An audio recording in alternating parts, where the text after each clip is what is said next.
I am really, again, happy to have a speaker on a subject that we hear very little about, that has to do with our pets who have passed away. Allison is the author of a book about her encounters with pet heaven. So this will be really, really interesting. Help me welcome Allison Tucker. Good morning, everybody. So nice to be here with you. Really looking forward to sharing this story about finding pets in heaven. You know, all of us have wondered at some time or other what happens to our pets after they leave us. It turns out they have a consciousness, as you all know. Anybody that's owned a pet, you know, every pet's different, and they have consciousness just like we do. And when they leave their body, they go to a place that's not very far away, actually. And I found this place by accident. Let me give you a little background. I started out just in this life remembering snippets of past lives. And later on, I ended up in the big battle, as many of you have as well, with cancer. And stage 4, and I really thought I was going to die. Of course, the doctors thought I was going to die too. But I thought I need to share this story because I knew that we don't, you know, our physical body dies, but I knew that we don't die because I had so many past life memories that, you know, told me I can remember actually transitioning into another life, the life between life, from life to life between lives to being born again. So that, well, I had to share this. So I did actually start a series. I haven't finished the series yet because it's going to be like 9 books, maybe 11, because now it's up to 11. But the first in the series was the Troubadour, which is this one, and that's a memoir. It's a past life memoir.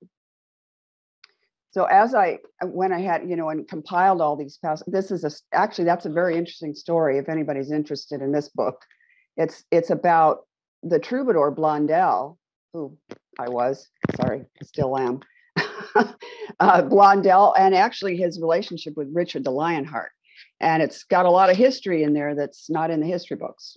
But then I guess we're learning our history books are not particularly accurate at this time. So we're going to find all that out soon, hopefully. But the past life thing led me to a real curiosity about the life between lives, which I had also discovered, but I needed more, a lot more broadening of my understanding of it. And I don't know if you guys are familiar with Dr. Michael Newton. So I started reading Michael Newton's stuff along with a lot of other things. But Michael Newton really, really got me intrigued with that. And the natural progression from, you know, the life between lives was what, I don't know, I just wondered about astral travel. And I had started kind of just doing natural astral travel back in the 90s a few times, and I'd had some success and it was really fun. But a friend of mine told me some stories about it and scared me to death. And then I didn't try it for 30 years. But as I carried on with the, you know, wondering about astral travel and consciousness leaving the body, I learned about the Monroe Institute. And the Monroe Institute is their headquarters is in Virginia, and they teach out-of-body travel. And I thought, well, that's perfect. I'm going to go learn how to do this properly because, you know, I'm one to try things on my own and actually get often pretty good results. But I thought, no, I really want to get proper training on this and do it safely and learn how to do it just right from the ground up. So I went and I started out with the Gateway course.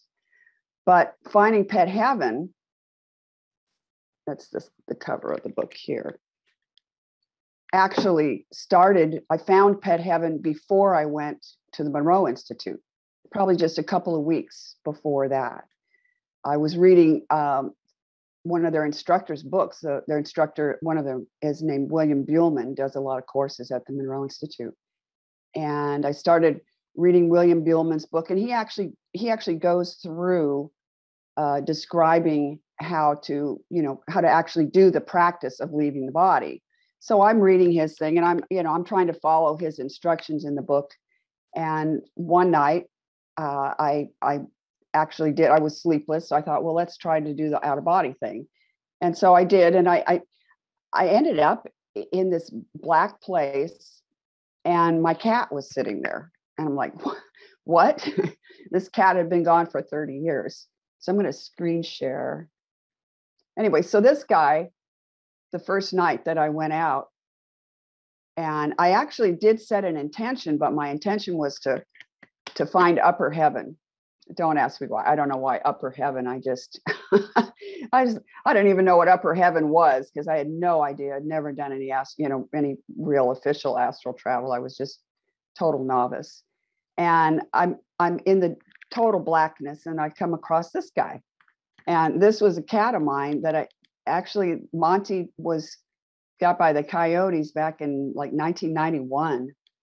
And he'd been, for 10 years, this guy kept turning up in my dreams. And I kept looking for him, and he was looking for me. And then after about a decade, it just stopped. And I hadn't seen Monty in a dream in years and years and years and years. And so I'm thinking, I picked him up, and I could feel his fur and held him, and I could feel the skeleton. It was pretty amazing. I was really excited. It was fun. And we had a nice cuddle, and he sat on my lap, and it was like, got to visit for a while. And in a few minutes, two dogs that my beautiful little Bichon Frise and little Becky, they both turned up. And I was like, wow, this is great. And of course, all the time I think I'm dreaming, because I didn't really believe it was true. But I would go out and then come back and come back, and the animals were still sitting there. And I'm like, okay, cool. So a few minutes later, I come back, and Gigi shows up. Gigi was a horse that I had back in the 70s, and I adopted her from her owners went to Israel and kind of abandoned her, basically. And so I took care of her, but she had a real big chip on her shoulder, and she was very actually depressed that her owner had left her. And I never could kind of, get on the same page as Gigi. I would take her out riding in the mountains, and she'd throw me off and run back and then leave me stranded. And it was let's just say a kind of a dangerous situation, because she did this on more than one occasion. And so Gigi and I didn't part on good company. So when this horse showed up, I was like, what are you doing here? And I'm not looking for any of the animals, and I certainly wouldn't be looking for you. So anyway, but she actually poked her head through and telepathically apologized. I was like, what? I mean, completely surprised by this horse, because I, like I said, hadn't thought of her since 1974, not even once. Like I said, we weren't friends, but we are now. It's okay. So anyway, very shortly, so that night, Gigi really made me question my finding, that it was real, because I said I wasn't making it up. I wasn't looking for her by any means. I wouldn't have sought her out. And so she sort of started to convince me that it was a real adventure. And as I said, I could feel the skeleton, the body.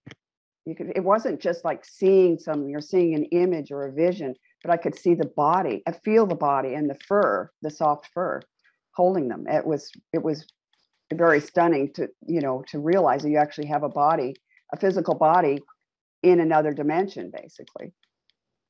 That's a new one. But anyway, so I went to the Monroe Institute a couple weeks later, and we began the Gateway course.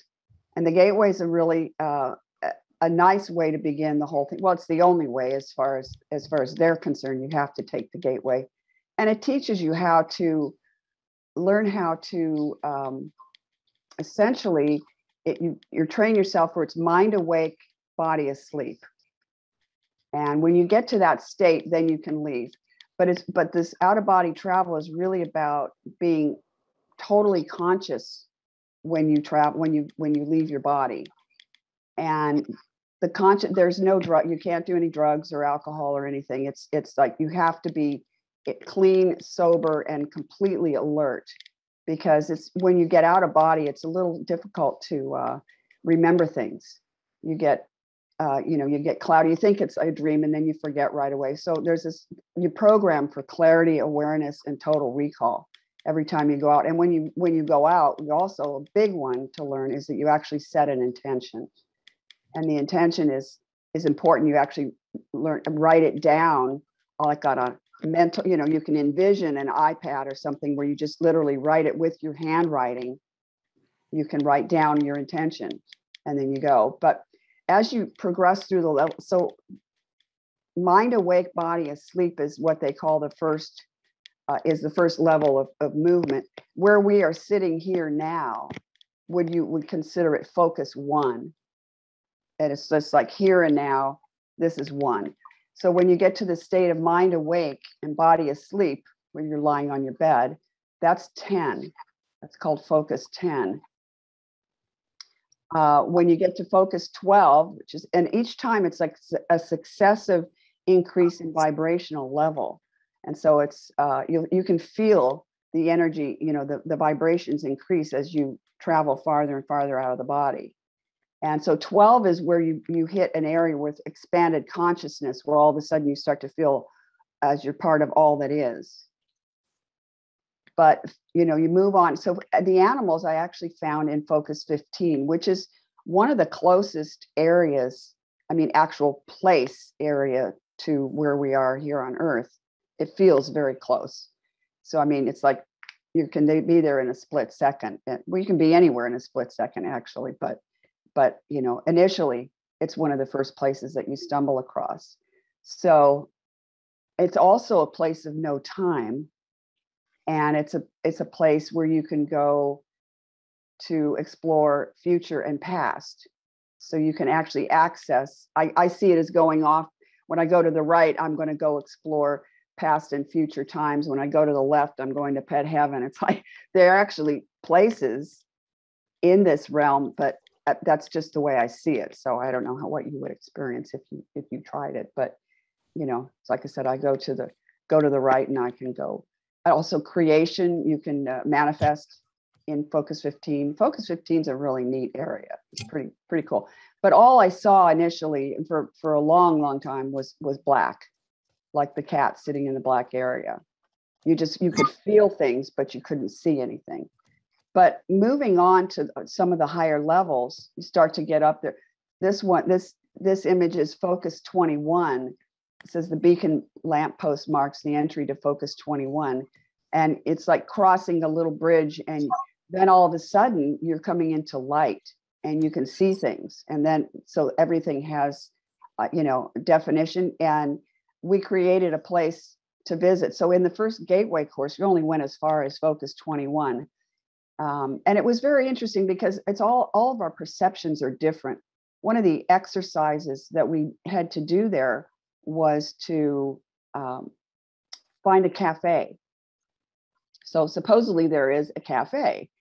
And it was interesting because the different students had different images of what the cafe was. I saw a little French cafe with striped awnings and tables on a patio and flowers and all that. Somebody else saw something that looked like a Mexican cantina. Somebody else saw something that looked like a disco, and there was a party going on.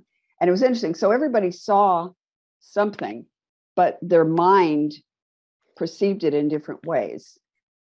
And so I've come to the conclusion, and I learned when I was writing, the first of, and really pulling out the past life memories, that what happens is we get our information comes in through our right brain subconscious, and then it transfers into the left brain, and the left brain then turns it into pictures. And one of the big things that they do with the Monroe Institute is they use headsets on, whenever you travel, using hemisync. And it's two different vibratory sounds, one in one ear and one in the other ear. And then what happens is your brain is forced to equalize the sound. And then what it does is it lights up both sides of your brain. So you got left and right brain working. And that's key, because you want that information coming in through your right brain, transferring to your left brain and analyzing, so the left brain is what turns it into pictures. So it's opening up and utilizing your whole brain, which is, we should be doing that all the time, shouldn't we? That's a good thing to have. But there's I had a lot of interesting meetings and met with people that have passed over in this area.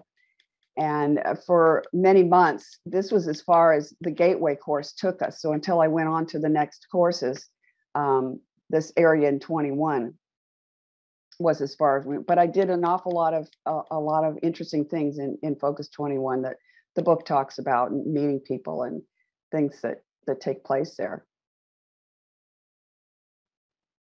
And I had when I had the cat. So here's Monty again. I wondered whether the animal's consciousness could travel or whether they were stuck in Focus 15. So one night I had set an intention to meet Krishna. This is pretty early on, and I didn't know where Krishna was. That's Yogananda, a very young version of Yogananda in the middle. Yogananda's been my guide for like 30 years since I started meditating with it and studying the stuff from the SRF. So I picked up Monty going through Focus 15 one night. I didn't even think about it. I just grabbed him. And then I went out looking for Krishna. And I had no idea. I mean, how do you find Krishna? I don't know. Anyway, Yogananda shows up as my guide. And I hadn't had him on any of the other excursions up to that point, but he showed up because he knew that I didn't know where to go. So we ended up way in some astral region far out, which I think was about 35 or maybe even farther than 35. And we sat and had a meeting with Krishna, and the cat just draped himself over the shoulders, and they had a fun time. And it was nothing of great, no great information or anything came from it, but it was a really interesting experience nevertheless. And it was basically to teach me that the animal's consciousness can travel. And so they're free, just like we are. And animals have free will. We all have free will because we're all basically part of the same consciousness. I think there's been a big misunderstanding with,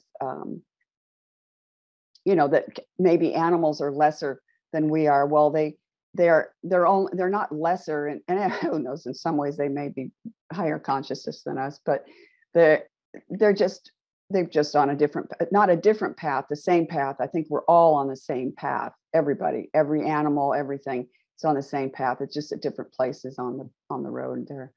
So when I brought Monty back that night, I dropped him off, and there's Baby and Becky's in there, and the horse shows up, and all the animals from my life had turned up that night when I brought him back to back to Focus 15.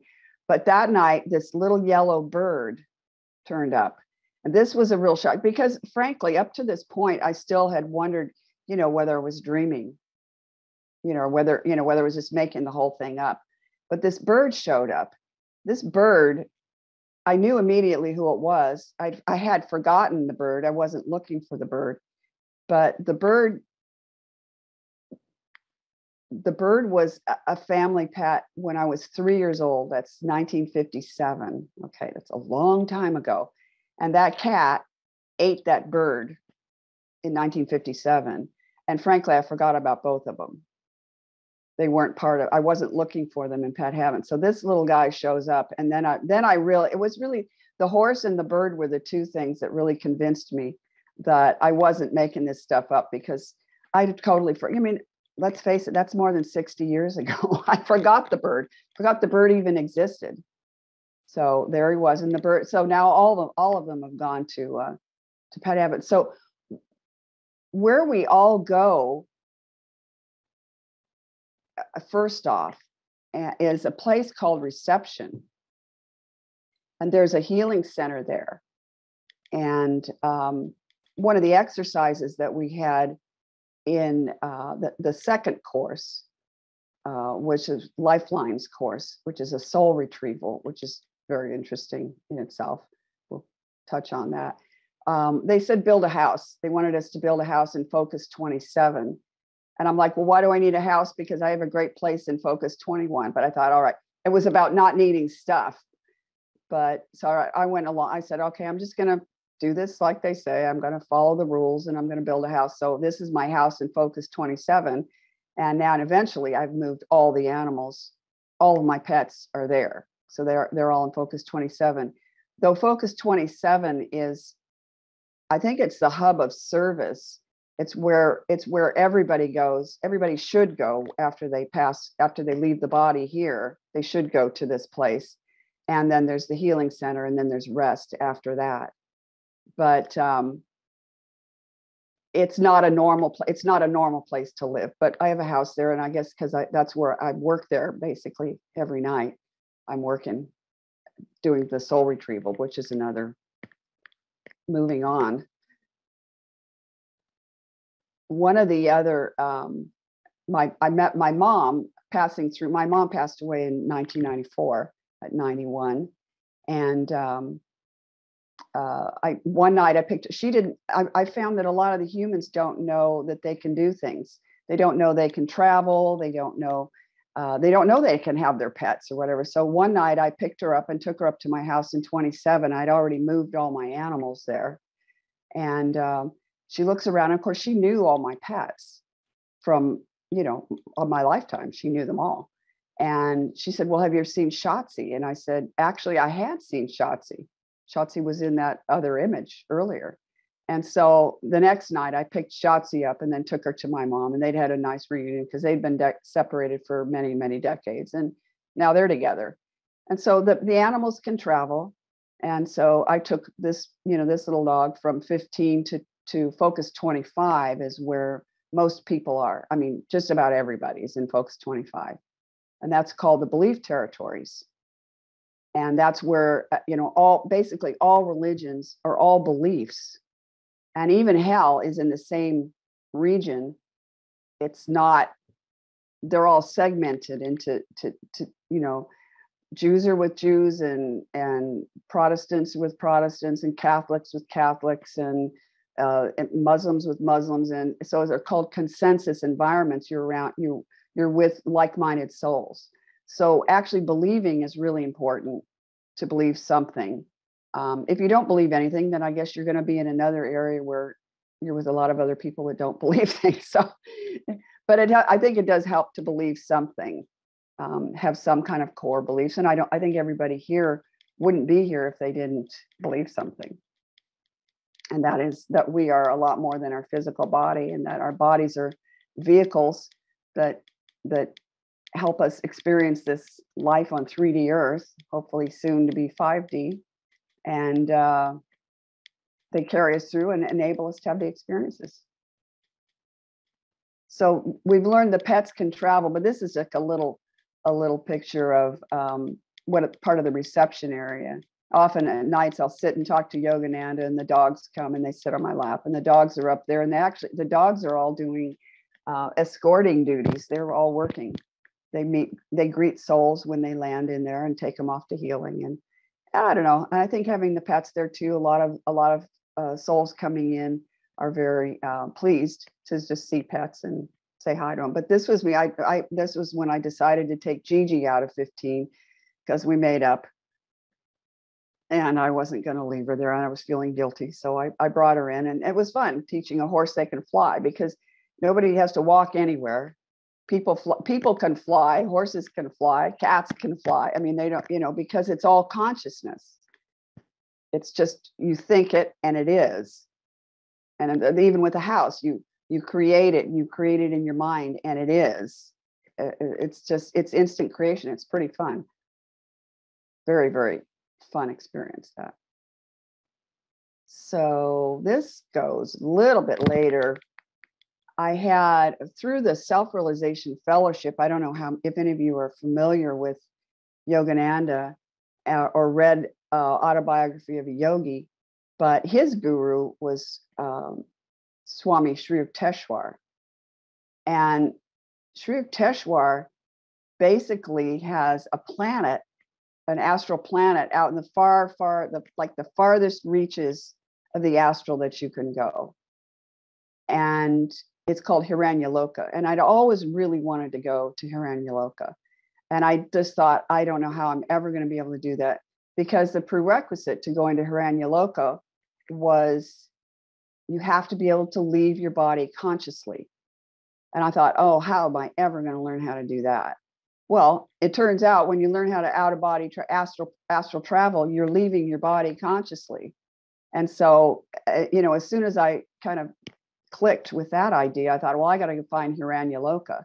And I did find it, and a little too early the first time, because when I first went in, I saw it, I got there. I know I was at Hiranyaloka, but everything was like collapsing. It was like in a maze, and the visions around collapsed because I wasn't able to hold the energy, because it's like weightlifting for consciousness. You just keep doing it and doing it and doing it, and you build up your consciousness. You get stronger and stronger like a muscle, and then you're able to hold it. But the first time that I got there, that I was able to hold consciousness, I ran into this lady, and this lady, we'll call her the Silver Queen,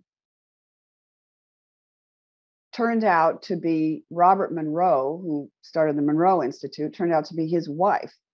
So she's on Hiranyaloka. I get there, I'm in a little bit of a daze. I just was happy to be there. And she walks up and gives me this great big hug and says, "Oh, I'm so happy to see you." And I went, "Wow." And like she knew me. And I have no idea who this person is. I didn't recognize her. It took me a minute. And then it clicked, literally about, not a minute, about 5 seconds. I went, "Oh my gosh, this lady had been my twin sister 2 lifetimes ago." And it turns out, and she was Robert Monroe's wife, and she's on Hiranyaloka with Shruti. I was like, the coincidences. I mean, it's like, honest to God, you can't make this stuff up. It's too, it's out there, I know. But I think if you start, that's why I love to do the astral travel. I mean, the experiences and just the stuff you run into is just mind blowing, one thing after another. But this incident was about, again, teaching me that the animals could travel. She had asked me to bring Baby and Monty up to Hiranyaloka. And I'm thinking, well, okay. So I bring them. And then finally, I can't hold consciousness there for more than about 10 minutes maximum, because of the vibratory rate is so fast. But I left the pets there, and the pets seemed to be fine. And then I went back the next night, and they weren't in the house. But then Monty turned up, and then Baby came back, and they came back on their own. So they were capable of finding their own way back to the house in 27. And so it basically taught me that, they have free will and they can travel just like we can travel. Then I had curiosity, because from the Troubadour, this horse was from this life as Jean de Nessel. This horse is named Avril. This was a horse of mine this is in the 1100s. And the horse is, I was shocked. I really didn't expect, I'm thinking that's a long time ago. But, we're really just so not, we don't know what time is. So, when we get out of body and into consciousness, we don't really understand time. And I can't explain it to you because I'm not there yet. One of these days, I hope to figure that out. But, so here's a horse that I brought up to 27 too, but that had lived a life on Earth in the 1100s. So that's pretty incredible stuff. That's just a picture of going up to 27. One night I was in really, really, really high energy, and that's what it felt like. It's just, that's like bliss. I call that, heavenly bliss. It felt like fireworks going off, and that's kind of what the plaza looks like. And behind it's the park, where a lot of people meet their friends and family after they pass over. They meet them there. And then you go into healing on the side, and then you go to rest on the other side. And these are renditions. They're not actually what I saw, but the point is what I see for the buildings there. And they're buildings. They're actually real, actual, tangible, solid buildings. They're going to be, I think, subjective.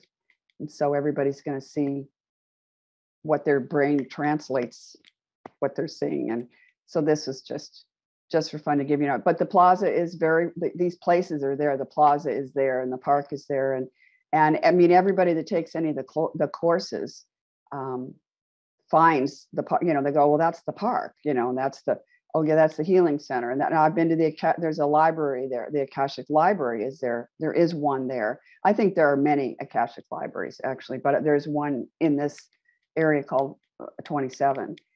And there's a lot of things. The planning center is there. So when you reincarnate, you can go back into this. There's places in this vibratory region that you go and plan your life with your guides and help from other people. But this night was a very high energy night, and I was really just blasting away in bliss. And Yogananda, so this is, I did mention the soul retrieval. I did the course on soul retrieval. And so what happens is sometimes souls get stuck in regions that they don't make it to 27. Everybody needs to get here. And so I see soul retrieval as basically like a little escort service. That's all. It's like a taxi service thing. So I go down and pick up souls in 22 or 23 because they didn't make it.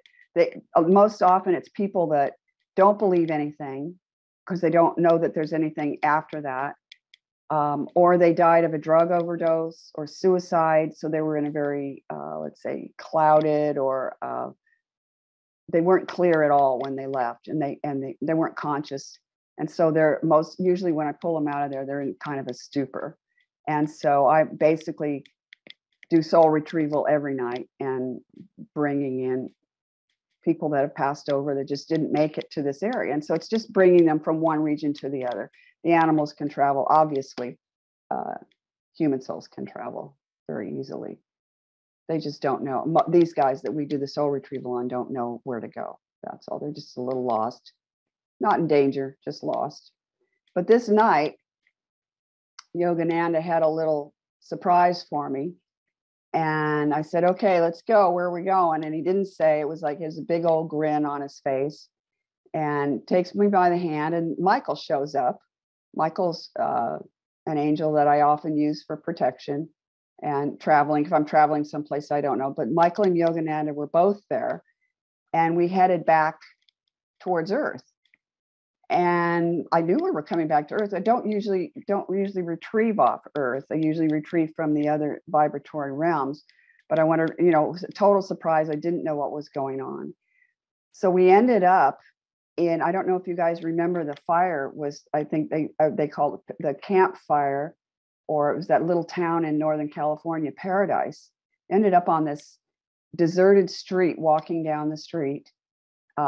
With totally deserted, nobody's there because the town's totally burned out. It was shocking. And we stood at the end of the street, and Yogananda took off one way and Michael took off another. And I see this sort of a mesh thing, sort of invisible, but not, I perceived it as being there. And then Yogananda called in a couple more angels, and we actually swept the entire forest for the souls. So I just have these like representation of the souls of all the little animals that died. Everything from mountain lions to birds to deer, rodents, all of them. We just picked them all up, and they would have eventually made it to 15 on their own, but we just sort of helped them. So basically gathered them in this big old sack and then took them up to 15. And let them go so they get to their destination quicker. And so when we're doing there, right towards the end, this mountain lion comes out of when we release the sack. There's one here of us we're kind of dumping letting the animals out, where they turn, where to me at that point, they gained form. They hadn't had form here. They were just looked like little orbs when they were in 3D. Their little spirits had orbs. But this guy jumps out of the mesh, and at that time I'd never seen anything but I was still seeing black in 15, and I said, I wonder what's going on. So the next day I followed the mountain lion, and the next thing I was in the mountain lion. seeing through the mountain lion's eyes and running through the forest, which was a very, very interesting experience, let me tell you. And we ran through this forest, and he jumps up a tree and then surveys his kingdom, his new kingdom below. And I just said, like, wow. I mean, I couldn't make that up. I just couldn't. Wouldn't have thought of it. I don't think my brain is that creative. But at the end, a little guy came out. His name was Bo. It was like a front porch dog down in Paradise, and its other kitten. And Bo is very active now. I couldn't resist. I'm still taking dogs back and forth. So collecting more, getting rid of them, giving them to people, getting them new homes, but so he's got a new, and he's busy working all the time. He's always escorting people around. But there's another, a little later, to tell you, what happens when pets with euthanasia. A friend of mine had this little dog. Her name was Poppy. And Poppy had a great life. And she was a very, very old dog. And my friend, she got very sick, I think had kidney failure and stuff. And my friend put her down and, sent me a text saying, "Oh, I'm so sorry, I lost Poppy." And I thought, oh, I'll look for her, I'll see if I could find her in Pet Heaven. And I went up to check on her and she wasn't there. And I thought, wonder where the heck she is. So I went down, and so I found Poppy floating over Irvine, and like scooped her up and took her back to Pet Heaven. And then I started to leave her, and then, oh, I can't leave her. So she's another addition to the family, but she now has the story moves on, and she now has Yogananda, by the way, took a huge liking to this little dog. So, and she got attached to him as well.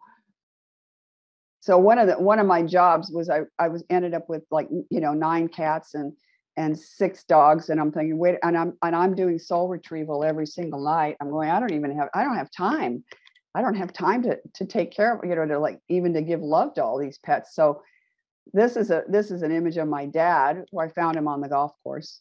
And I took 2 of the dogs to my dad, and I took one other dog to my deceased husband. And so they're all kind of spread around, and they're doing well. And I got myself down. So I only had 1 dog, but then the dogs keep arriving. So I'm still back up to 4, I think, 4 dogs and 9 cats up there. I never had 9 cats here, but I do there. But the thing is, you don't have to feed them, or you don't have to clean litter boxes. So it's pretty easy.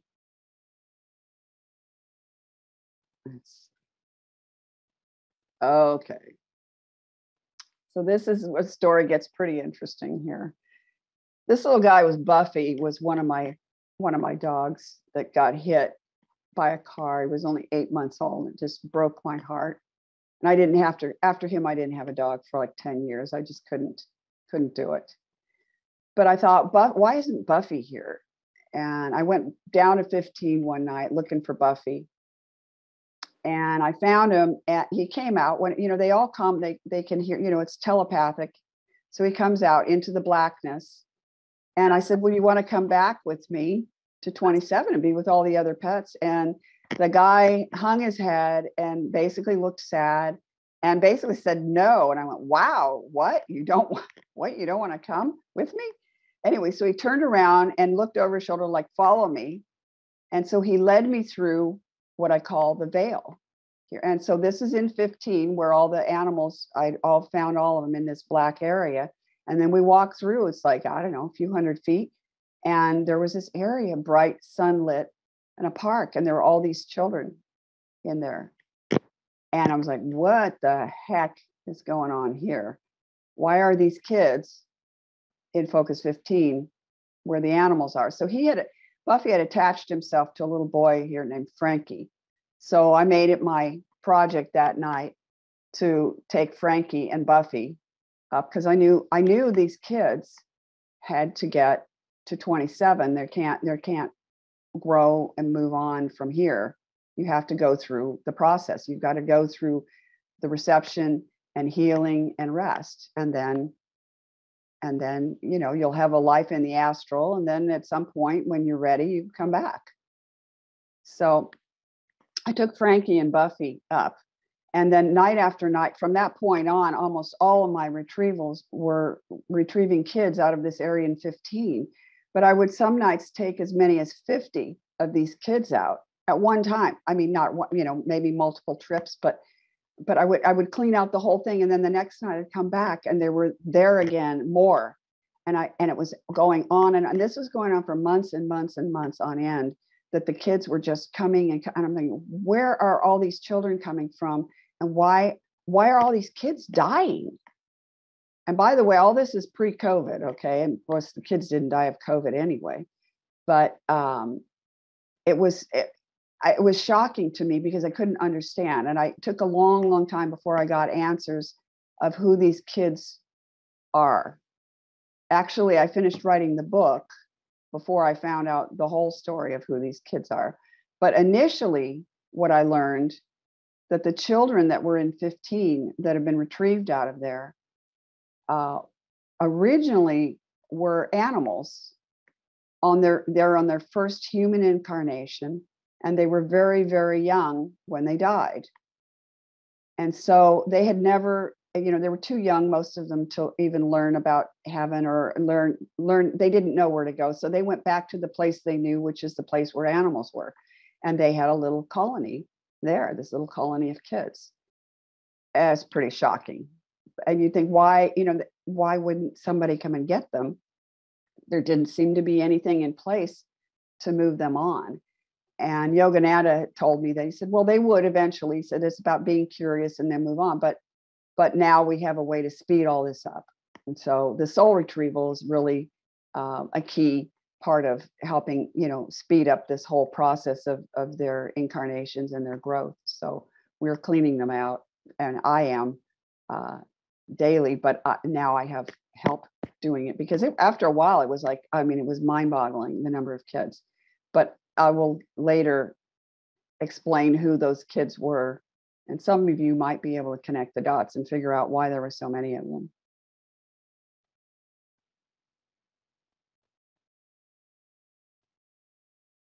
So this is taking the kids the kids love to play with the dogs, and this is the plaza again, in the reception area with the park behind, and taking the kids into 27 and just getting them on track. And so there's little Frankie. And so I went, after a while I stopped, naming the kids and all that, because it was too many. There were so many of them. This is another an image of a little Klikai, a friend of mine, a neighbor up the street, had this little girl, and this little 3-year-old Klikai just dropped dead one day, and it was just tragic. She was a beautiful dog, and my friend, wanted me to see if, knew about the book that I was working on and what I did with the pets, and wanted me to find this little dog. So I went and found her, and I was leaving her in 15 again. And then, then I'm a softie, and I went, okay, I can't leave her in 15, but I can't have her because I already have too many pets where I am, and I don't even have time to deal with them now. So I found her a foster mom, another soul who has a house in 27. There are other houses in 27, not a lot, but like I said, I've kind of come to the conclusion that everybody that has a house, there are people that are working there all the time. I believe they're living. I believe they're still in their body here, like I am. I don't think they're passed over. They're basically working souls that are helping transition people that are, when they leave Earth. So anyway, this is Margaret Wang with little Klikai Mavis. So Mavis has a home, and I see Mavis occasionally, but she's pretty busy. She's got a life, and so Margaret picked her up, and they just went on from there. But Mavis trots out now and again, and I see her, and sometimes she hangs out with the other dogs. So it's kind of a fun thing. I've found them all. There's never been a pet that I've looked for. The consciousness is easy, and it's really interesting how it's very easy to communicate too. It's all telepathic. That's just sort of a kind of a rough image of the park. And this is a place where, we've often heard when you meet people, when you pass over. So when people come into reception, a lot of times their friends and family are waiting for them here, and they take a little walk in the park and visit. And but it's very interesting that this park does seem to, I mean, it exists, and it exists not just me, but everybody that has done, done the courses and done the study. Basically, even people that haven't done the Monroe courses have found this place. The park is a real energetic spot. It's pretty interesting. And actually, that mountain behind is, I mean, that's my interpretation of it. Okay. The mountain behind, though, is sort of a center of collective. And it's a little difficult to explain, but a lot of times, like when I go out, I go in to go out, because I think we actually have a portal inside our head. I think our pineal gland is like a portal to go out, where a lot of people in out of body stuff, they want to lie in their bed and then float up and then look at them, like float on the ceiling and then look at themselves down. But when I go out to go these places, when I travel astrally, I go inside to go out. And it's very interesting because somehow this collective, it's inside the mountain, but it's like going in, it gets bigger. It's a little difficult to explain, but I think I do a better job in the book than telling you here. But that's an interesting place, because if you want to just go kind of get out of body, get even out of light body, out of everything, and just sort of blend in source, just like swim. You can just like swim in there and be with the collective energy. And it's a very liberating feeling, very freeing, and just it's lovely. And get an inspiration. And I believe this is where our collective consciousness comes from, and our the ideas that today I have a thing. I listen to different podcasts and people that are sharing spiritual ideas, and totally unrelated people are coming up with the same information. And I think there's an awareness grid, and I think it comes from this collective consciousness, that we're all tapping into information, that a lot of people are getting the same information, same downloads from source. And I think it's coming from here.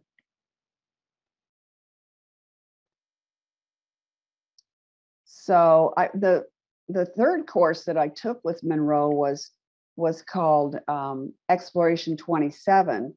And though I'd been to 27 and farther out to 35 many times, many times, there was a lot about 27 that I didn't know, and I wanted to learn about it. And I made a pact with myself, a promise that I would take these courses, and I want to fly before I can crawl, that kind of thing. And I said, I'm not going to do that. I'm going to take it step by step and learn it the proper way. And so this is an image from that week. So that little dog Poppy, who was floating over Irvine, there's Poppy there. This is her dad. So the first night of the course, I got a text from my friend saying she brought her husband Ward home from the hospital, and he was going on hospice. And we thought and she thought he'd have about 6 months to live. And somebody in the class had mentioned that there was the Monroe has tapes and CDs and stuff on called pre-death transitioning. And I thought, well, that's great. That's a great idea. I said, maybe I'll take Ward with me a few times up to 27, so that Ward can just get, know the way. And so I would take him up during the day and then take him back, when the end of the last class. And in the day, my mom, this is my backyard in 27, my mom decided to come and stay at my house, bring her dog. And there's Anna. This Anna woke up the first day of 27. This was one of my soul retrievals, who was a friend, who's actually the first mother of my dog that I have now. And she left, when she passed away, she left her dog to me. So, but she was kind of not a suicide, but she was she had never made it through the process. So I took her through, and she was the first person that ever woke up from she was one of the first soul retrievals I did, and she was one of the first ones that woke up, probably almost a year after I did the soul retrieval on her. But so she was awake, and she and Mom knew each other. So they were both staying in my house while I was doing the Exploration 27. And Ward, I was taking up there day after day. And Ward is super sociable, and Mom's a party animal, and Anna's a party animal. And they all like to hang out and party and talk and goof around. And it's very much like being on Earth. I mean, because they're just everything's pretty much the same. So as the week went on, towards the end of the week ended, and I got back. And so this image is on Thursday, because what happens is the Friday morning you catch the bus, you go back to the airport, and you come home. So the course ended on Thursday. So this image is on the Thursday. When I got home, there's a lot more to this story, with the monkey. That's another one. But when I got home, I spoke to my friend the next day, the Saturday. I flew home on Friday, and Saturday I talked to my friend whose husband this was. And she says, "Oh, Ward passed away on Thursday." Oh, what? Ward was with me. Actually, that's the thing, is I hadn't taken him back the last day because I was so busy. He was there, but I had taken him in the morning, and I was on East Coast time, Virginia time, and they're out West Coast. And she says, "Yeah, she told me the time that he passed away." And I went, "Oh my God, he was with me. He was with me. He wasn't in his body." So this is really interesting, you guys. He wasn't in his body. His consciousness was with me in 27 when his body died. And she said that he had a really rough passing. And I said, "No, he really didn't. He was having a drink on my back patio when he passed. He was in good shape." So it's not, so much of what the trauma that we build around this stuff, it's not what we think it is. It's a lot gentler. It's a lot sweeter. And Ward's a great example. So he's sitting there with his dog on his lap, having a drink on my back patio, and he's fine. And then I went back the next day, the Saturday, or no, actually it was the Friday or something. And no, I'm getting my dates mixed up here. I've got it right in the book. But anyway, I guess the Saturday I went back and checked on him, and took him, and then I took him in. I said, "Hey, you're going to have to, go through the drill here. You got to go to the healing center and take your rest." And he's still sleeping at this point. And my mom actually had slept for 4 years. She promised me we were going to be in touch when she passed away back in 2014. And I didn't hear from her, because we were very open spiritually and spoke about these things. And she promised my brother and I we'd be in touch. And it was years. And I was really losing hope. I was disappointed. And it wasn't until about 2018, and actually just before I started the Monroe Institute stuff, that I started seeing her in dreams again. So she was awake. But it's a long time. The sleep time is different. Some people, it's, my husband, it was 4 months. And for my mom, it was 4 years. And for Ward, we don't know. Anna was about a year. So, but it depends on how much soul trauma we have and how much we need to work out, how much rest we actually need. But this image is interesting too, because that last day I picked up it was habit to stop in 15. And this little monkey was sitting there, and her name was Samantha. And I had been asking for the entire time I started these out of body things I've been asking Yogananda, what happens to the animal souls? And so this little one clung to me. I dropped her off in the morning, came back later on. She hangs on again. This time she won't let go. So the class is taking off, and I'm running like crazy trying to keep up with everybody, because a lot of this Exploration 27 course, they're group courses where we actually go out of body together. So that's really interesting, because it is a personal experience, but we're actually meeting up out of body in these places, which is pretty fun. Anyway, so Samantha clings, and we ended the course was taking us to the planning center. And before I know it, we turned around and we were planning Samantha's life. So all this stuff happens and it's not conscious in my mind. I'm not creating it because I had no idea. First of all, I didn't know we could, because nobody told me you could plan an animal's life. And I'd never been to the planning center. So I went to the planning center with the class, and she's hung around my neck, and we're planning her life. And she was going to become a human. So here's the transmigration of the soul.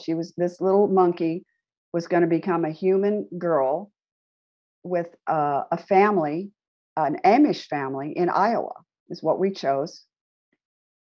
So she would have she had a very rough life, this little monkey down in Mexico. She had a very, very rough life. I met her once in 1981, had a photograph taken with her. And it was interesting, was when I saw her in 15, I knew immediately who it was. Though it's not something I thought about her ever between 1981 and 2019, 2018, whenever this was. But anyway, so we planned her life, and she's I don't know, she's sleeping. I don't know if she's woken up yet and moved into the body, but that's the plan when it happens. So animals can migrate into human gradually, as you saw the children. They had been animals. This one was an animal that was going to migrate into being human. So, consciousness is all comes from source, and it's all very similar. It's just goes through stages of advancement. Okay, Allison, are you ready to take questions and answers now? Well, I mean, you guys can read the book. There's a little bit more to it. Okay, so yeah, if anybody's got questions. I have a question about the images, the pictures that we saw. Mm-hmm.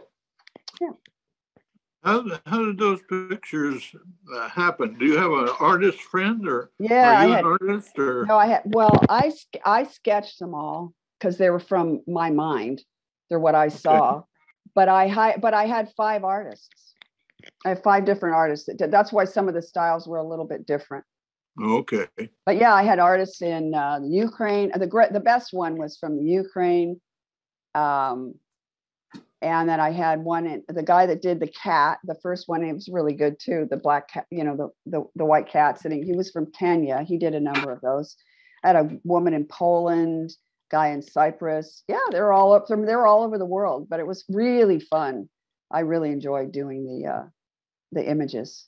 But I thought, a picture's worth 1,000 words. And, I think being able to show somebody pictures of what it looks like, because we hear about this stuff, we've heard about it, but nobody ever shows you what it looks like. And again, I will qualify, this is what it looked like to me. And if you saw it, it might look slightly different, or your interpretation of it might be different because it's subjective. But at least you have something to say, hey, look, this is what I saw. So very interesting. Thank you. Yeah, great. Does your husband enjoy your animals as well in heaven? Oh, he's got Becky. Yeah. They're inseparable. He spends his life playing golf, and he lives across from a golf course, and he's a story in there because he didn't believe anything at all. And frankly, he was one of these people who was never sick, and he didn't believe anything. And then he passed away pretty unexpectedly. And he hung around for about 4 months. And I finally had to, he was actually my very first soul retrieval, but we're talking in 2002. But I contacted a psychic because I didn't know what to do with him. He was basically a ghost. He was a ghost. He was not leaving. And I could feel him like a little balloon attached to me everywhere I went. He was not going. He was with me all the time. And I said, okay, well, you're going to have to move on because I don't think this is going to work out very well. So I did. She said, well, create a place that you think he'd like to be. So I made him a house with a sweeping lawn and right on a body of water with a dock and a big boat at the end of the dock. I said, oh, he'll like that. And then a golf course across the street, and he plays golf with his buddies, and he's there, and he's still there, and he's still there. And my dad's next door.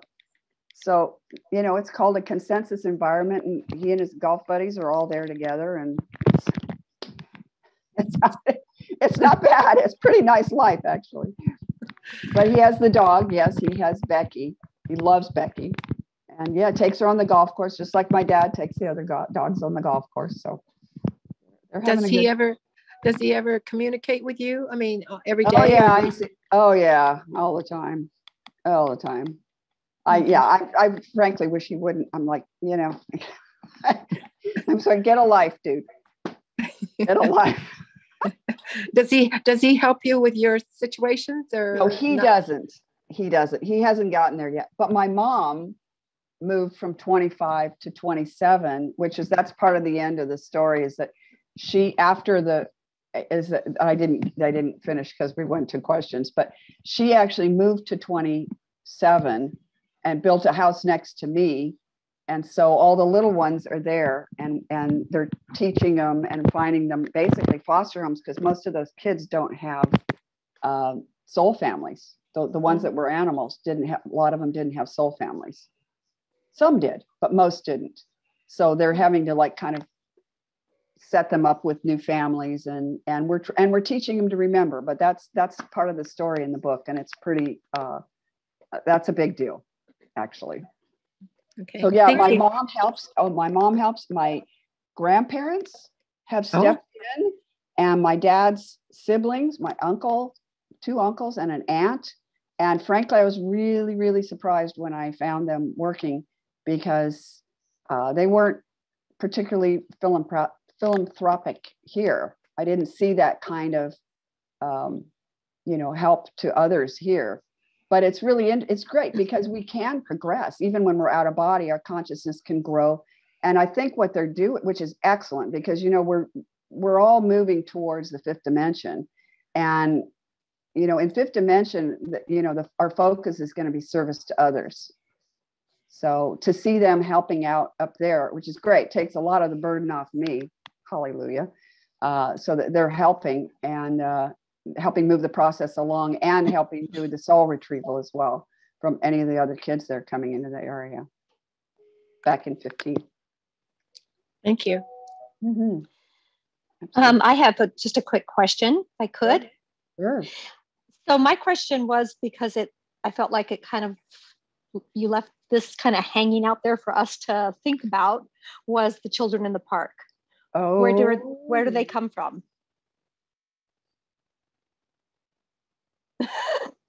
Can I say it? Am I going to get in trouble if I say it? Those kids are from the Dumbs. Anybody know about the Dumbs?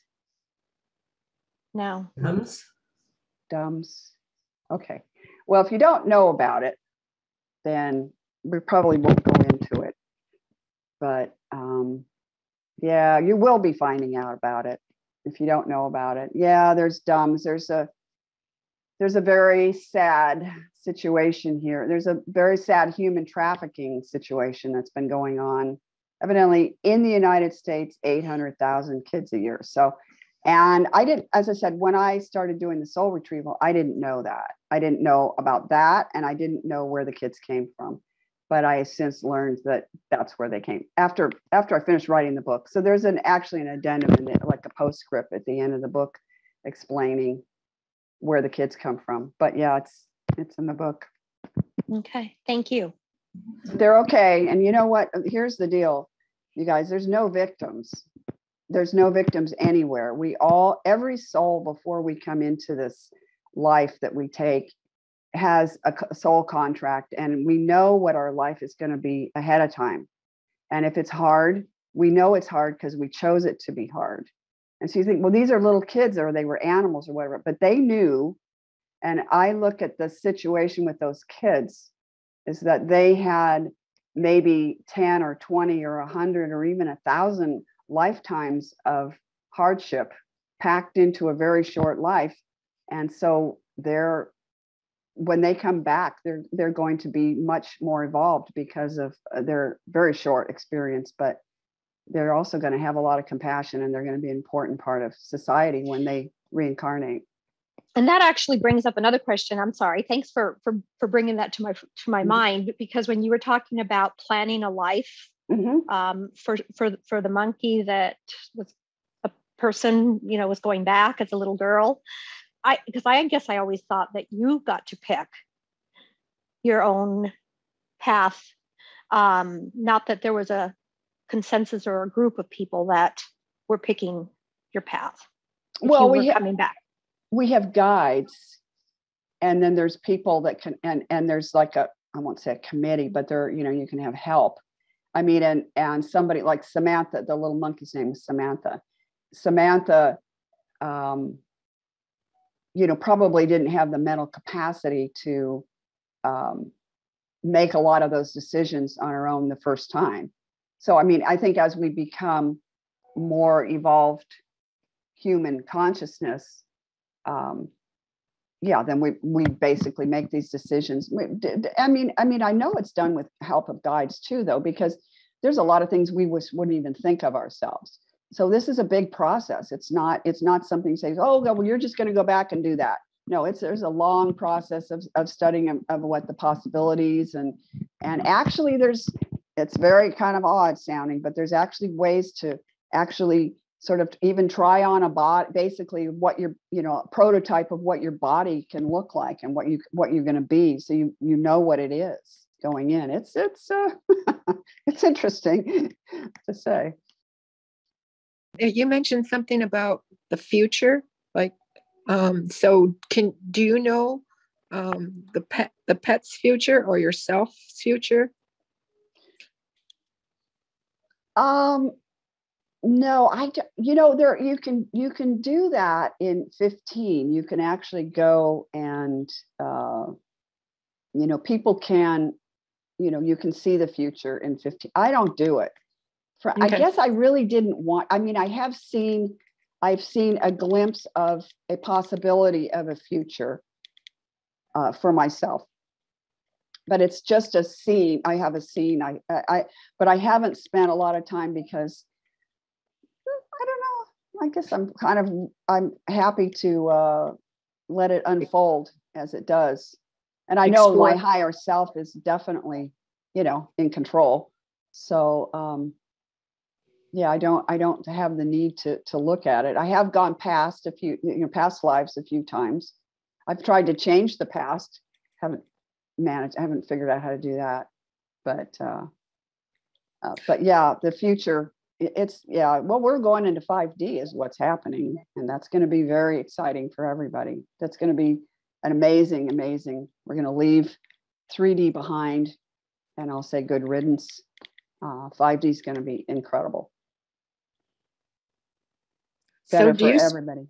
So do you spend a lot of time? I mean, does this vision or that you go to, 27, does it take a long time to get there, or is it seconds? Well, when you do the hemisync, Monroe does, it's like a guided thing, and he'll guide you up through all the different levels. And he could take, like 10 minutes to get there. But I learned very early on that once you sort of develop this consciousness muscle, we'll call it a muscle. Once you develop that ability, it's instant. You go, okay, I'm going to 27, boom, you just walk in. So it's basically your transportation is instantaneous between places. I mean, I can instantaneously go to 35 or Uranialoka. I can instantaneously go to 27 or 15 or anywhere. It's just by thinking it. And that's actually, it's the beginning of it actually is an illustration of the beginning of our ability to bilocate, which is, we're all going to, and like I said, all this stuff that I do, every human on the earth is capable of doing this. There's nothing special about me.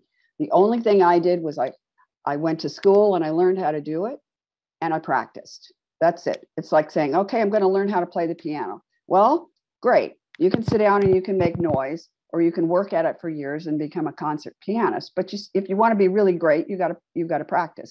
And that's the only difference between me and anybody else.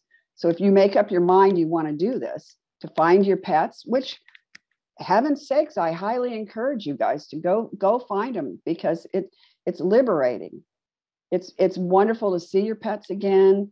It's wonderful to see your family who've passed over, your parents, or whoever, friends. that have left early. You know, it's wonderful to see these people, and they're very, very real, very tangible. I mean, physically tangible. They're different. It's a different density. So, but you still have a body. And Do so, yeah, go look. Do they say things to you, or do you? Oh yeah, we talk. Okay. We talk, but I have to say, you don't get into very much. It's more. Well, there's the communication seems to be mostly telepathic, right? But it's a lot of kind of mostly like emotional communication.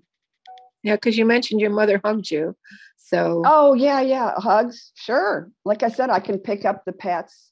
I can hug somebody. I can pick up the pets and feel the fur, feel the skeleton, the skeleton under the fur.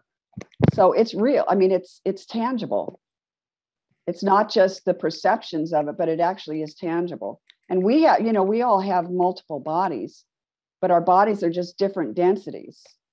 So we have our physical body here in this very dense 3D world that we live in. And when we get out of here, we still have more layers of body, the light bodies. And those light bodies are still real. It's like, say, if you were a 6th density being, you could still have a body. We have a lot more capabilities in these finer density bodies, like where you can walk through walls or, or fly or whatever, but it's still actually a certain physicality to it. You hear people say, well, next time I come back, I'll be a butterfly. So would that happen? Oh, you can do anything. Okay. You want to be a butterfly, you can be a butterfly in 27. You want to be a tree? You want to be a flower?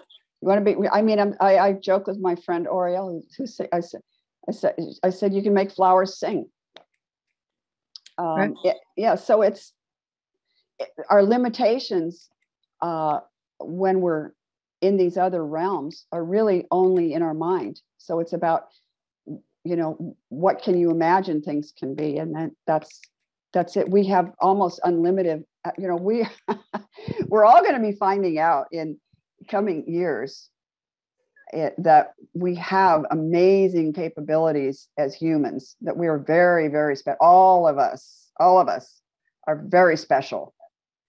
I don't know if you know this. Did you know that hue, the word hue, is another word for God? No. Okay. So we are hue man. Now you just need to let that sink in. We have capabilities. Yeah, we are hue man. We are God man. That's what that means. We have capabilities that would blow all of our mind. I mean, I'm only finding the tip of the iceberg. I'm just so excited for what I'm hoping to learn in the future. I mean, there's so much stuff coming. And in the next year, the next year is going to be really interesting. And more and more is opening up. And we're going to learn so much. And it's all really exciting. So. The origin of the word hue? I'm not sure. I'm not sure if it's galactic origin. I've heard the word hue in there's a religion that uses the word hue as instead of Om. They say Om is like you chant Om a lot of times is it's a connection with God. Well, they chanted hue. I learned that from Eckankar has that, but so I'm not sure what language exactly, but I suspect it was probably a galactic language, not an Earth language. But that's what we are as hue, and mankind mankind was created hybrids from. There's humans, there's full humans, and then there's mankind. Did you ever wonder why there's a difference between human and mankind? They're not actually the same. That's why we find a lot of people are not exactly the same, because there's a whole lot of us all mixed up down here. That's very interesting, Allison. I have a question about the guides. Do you have information as to who they are, and is there a hierarchy or anything about these guides? Yeah, you mentioned guides. Well, Yogananda is my guide, and but because I accept Yogananda as my guru, back in like 1991, something like that. And the word guru actually means one who leads from darkness to light. And frankly, that's what a guide is. But we all have guides. We have guides, angels, all of that stuff. And by the way, angels are all very real, very, very real. It's just, you just basically, I would say, if you don't know who your guide is or your angels, who those helpers are, because we have helpers, I would just meditate and call them in and say, hey, will you make yourself known to me? Tell me who you are. And you'll get names. And they'll make themselves known, because we have help. We have, and by the way, we have all the help we want. Lots. So, and they're there and they're waiting. Most of them are waiting for us to ask if you don't know who they are. What the Monroe Institute actually had the second course, which I didn't bother taking that because I already knew who my guides were, but it's called Guidelines. And so it takes you from the gateway course into the next level of traveling, and getting more help from your out of body family, so to speak. Okay, thank you. Welcome. I'm just wondering, on any of those vibrational realms, the different levels, the different numbers, are any of them what I guess we would be considered to be a bad place, like where there's unrest and unhappiness? No, well, most of it, no. Most of it, I would say there isn't anything to be afraid of anywhere. I do a lot of, if you get the book, if you read the book, you'll see I do a lot of my soul retrieval out of 22. We weren't trained to do 22. I just ended up going there by accident. The Monroe Institute trained us with lifelines to retrieve out of 23. And 23 is just people that didn't believe anything. But 22, I think I'd been going there for really years in my dreams. And it's kind of a darkish, gray, kind of a gray. To me, it's a little depressing. It's not scary. It's just there's not a lot of light there. But that's where I found, I think, people that had committed suicide and died with Alzheimer's, people that were confused, very confused when they died. They just get stuck there. And again, it's not really scary. There's not really any danger to it. It's just sort of dreary, and it's not a happy, it's not a super happy place. But as far as anything that's scary, no. And there is a vibratory region. It's actually in 25. That's, basically hell is there because it's part of the belief territories. But, I had one lady a friend of mine, a very dear friend of mine's mother was a staunch Catholic and believed like anything she was going to go to hell. I'm like, oh. And she was a good person. She was a nice person, and she wasn't going to hell. So when she passed away, my friend told me that she had died. And so I basically whipped in really fast. I mean, within like an hour of her passing, and I got a hold of her and I said, okay, come on, we're gonna take a little trip. And so we went by. It was, matter of fact, it's the only time I've seen it because I intended to go look at it. But other than that, I've never even come across anything that looked like hell. But we went by, we looked in, I said, see that? You're not going there. And we went to 27 and got her, managed in the right fashion. But these souls probably have it within them without help to progress. I would imagine. Most people do. Most people will get there. Not everybody. But again, if you don't believe that if you don't believe the place exists, then you're not going to go looking for it. So that's part of it. Is if you know it's there, then great, you know where to go. So it's like You look at the book, or you've listened to me now, and if you believe me, I'm saying 27 exists. I'm going, great, we're going to 27. We're going to go get healing. We're going to get sleep, and then we're going to move on from there. And that, you know, it's there. But a lot of people don't know it's there, so they don't even know where to go, and then they get stuck. Right.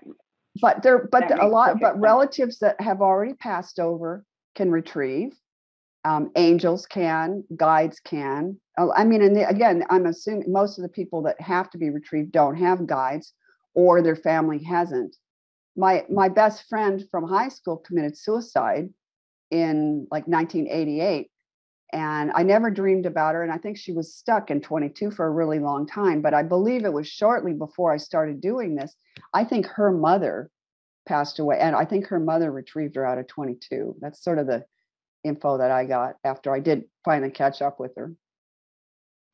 If a soul has an ability to communicate with us, like I have a dog that was my soulmate. She passed away 8 years ago, and she's the reason for my spiritual awakening. And you know, she's communicated with me, you know, off and on. Does that mean they're at do they have to be at a specific level in order to be able to communicate with us? No, I don't think so. I think that I think your dog, yeah, your dog is. I think a lot of pets are well, I guess maybe they're at different levels like we are too. But I imagine your dog's at a good level, and just, I mean, obviously she must have. Who knows? Maybe your dog was an angel all along. Because if she had got you to awaken spiritually, and she's communicating with you, yeah. It could be, you know, we don't know. Yeah, I mean, there's so many things, mysteries that we don't have the answers to. Right. Oh, okay. Oh, you've answered all my questions. Thank you very much. But go look for her. Go look for your doggie. It's really easy. I want to. I'm trying. Is it? It's very, very easy. There's a couple of things. So when you do it, is you get yourself, it's very simple. It's mind awake before you go to sleep at night. So you get your body to go to sleep. Like turn off all the senses of the body, just like consciously turn off your feet, your hands, turn it off so you feel nothing in your body. And your mind is wide awake, totally awake. And then you set an energy protection bubble. You put a little protection bubble around you. Just all you do is by intending this stuff happens, it's real. Okay. And then create an intention that you want to find your pet, and say, I'm going to find doggy, and you go find doggy. And the thing is, as I'm telling you, it's very close.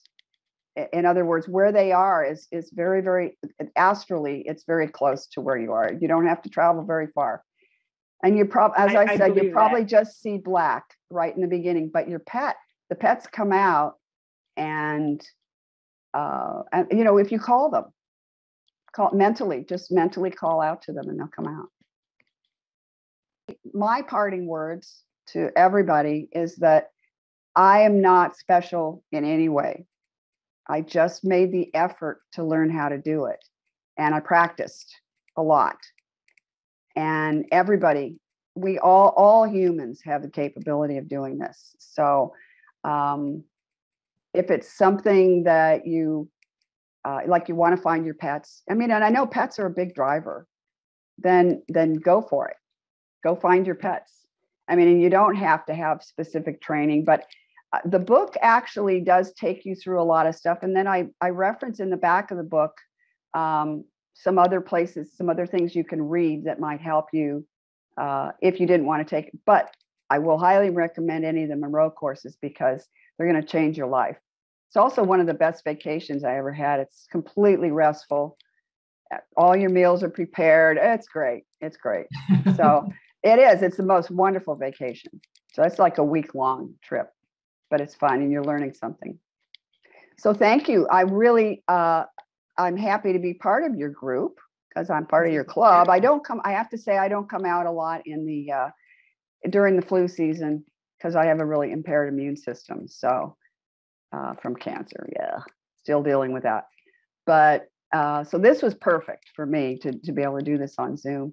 And then when you guys start having some meetings after we get through the flu season, then I will come and join you in person. Thank you, Allison. It's been a great experience this whole hour. All right, you guys, you take care.